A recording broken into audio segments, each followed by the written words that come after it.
কষ্ট লাগতেছে আসলে, ধরেন দেশের সম্পদ যেভাবে নষ্ট হইতেছে। অনেকে স্বাধীনভাবে আজকে তাদের মত প্রকাশ করতে পারে না। আমরা সবাই খুশি, আনন্দে ঘুমাইতে পারছি। যতগুলো ছাত্র মারা গেছে এই ছাত্র হিসাব ওর দিতে হবে। সেনাবাহিনী যখন ক্ষমতা দখল করছে, শেখ হাসিনা যখন পদত্যাগ করছে, তখন আমার এজ এ জনসাধারণ হিসেবে আমার উচিত ছিল, আমি মনে করি আর কি, সেনাবাহিনী জায়গায় জায়গায় অবস্থান নেওয়ার দরকার ছিল।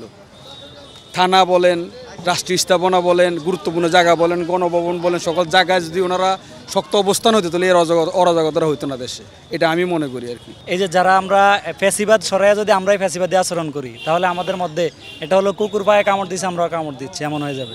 অতএব আমরা সবাই সংযত হই।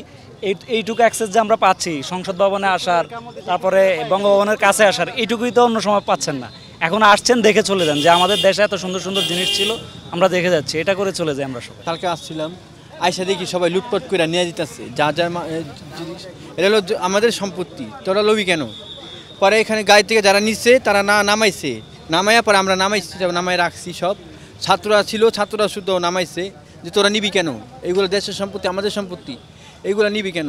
এই জন্য তারা ভাঙাচোরা করে লুটপাট করে নিয়ে গেছে। একটু আজকে আরে পাইলাম না একটু দেখার জন্য, আরে দেখলে মনটা একটু শান্তি পাইতাম। আইছিলাম, কালকেও আইতে পারি না, কিন্তু আজকে আইসি, দেখলাম অনেক কিছু ভাঙ্গা, অনেক কিছু নিয়ে গেছে। এটা আমরা দুঃখজনক, আমাদের টাকার জিনিসপত্র কিনা এটি নেওয়াটা উচিত হয় নাই। যেমন এই সরকার অনেকের উপরে জুলুম করছে, এটা সবাই জানেন। এই সরকার উন্নয়নও করছে, আমরা অস্বীকার করব না, উন্নয়নও করছে, জুলুমও করছে। তো আমরা চাই এই জুলুম না হোক, মানুষের সবাই শান্তি পাক, সবাই স্বাধীনভাবে কথা বলতে পারুক। অনেকেই স্বাধীনভাবে আজকে তাদের মত প্রকাশ করতে পারে না। সবাই সবার মনের ইচ্ছা যেন সে বলতে পারে। এই যে ভাঙচুর করছে অনেক দেখছি, এগুলো ঠিক না।